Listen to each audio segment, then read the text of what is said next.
everyone, welcome to Anna's Book Nook. Today we're going to be doing a book talk over several different books.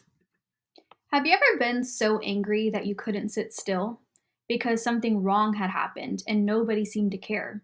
Have you ever felt invisible, like maybe your story doesn't matter? What if I told you that there are books, powerful and unflinching, that not only see you, but also fight for you?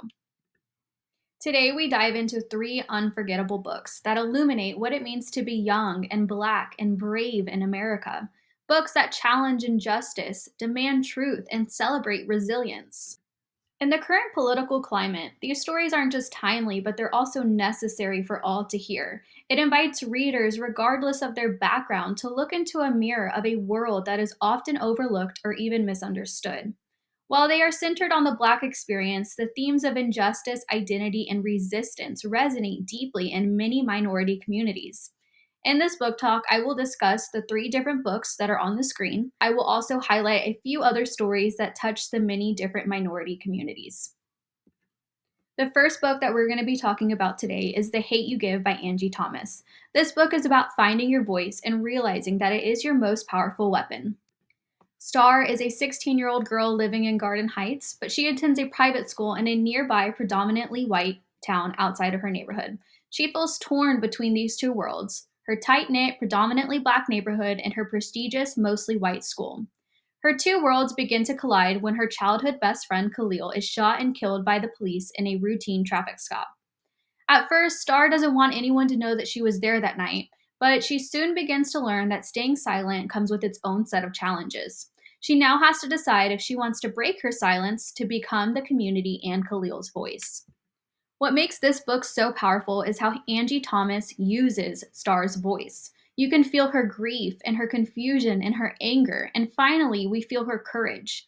Thomas doesn't sugarcoat anything. The story is raw and it's honest, but somehow it's also full of warmth and love, of family, friendship, and even moments of laughter in the middle of our pain.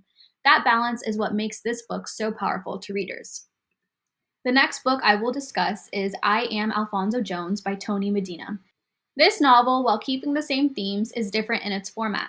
It's actually written as a graphic novel, which impacts readers both visually and emotionally. Alfonso Jones is shopping with his friends to buy a suit, but before he gets the chance, he is shot by an off-duty police officer who mistakes a clothing hanger for a gun.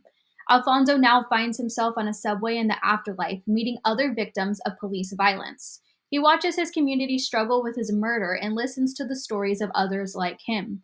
Readers join Alfonso on his journey to finding peace and justice.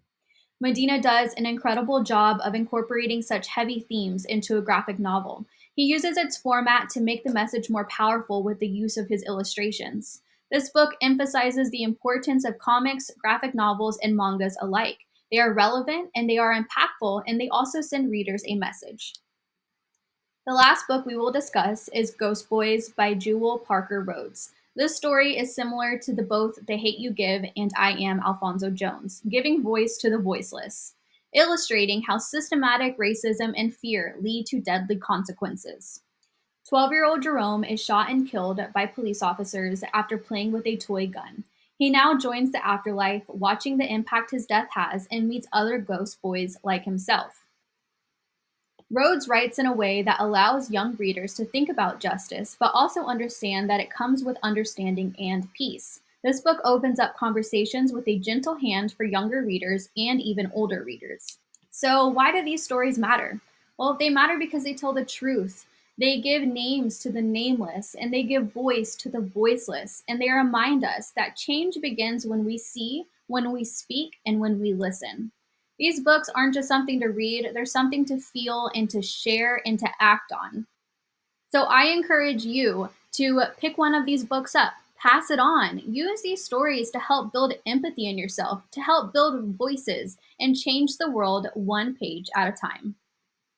I didn't want to just stop there, but I went ahead and put a few more titles that give voices to minorities because injustice and identity are woven through many different stories.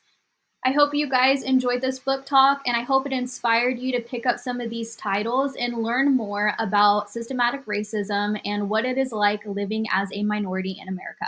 Thank you guys.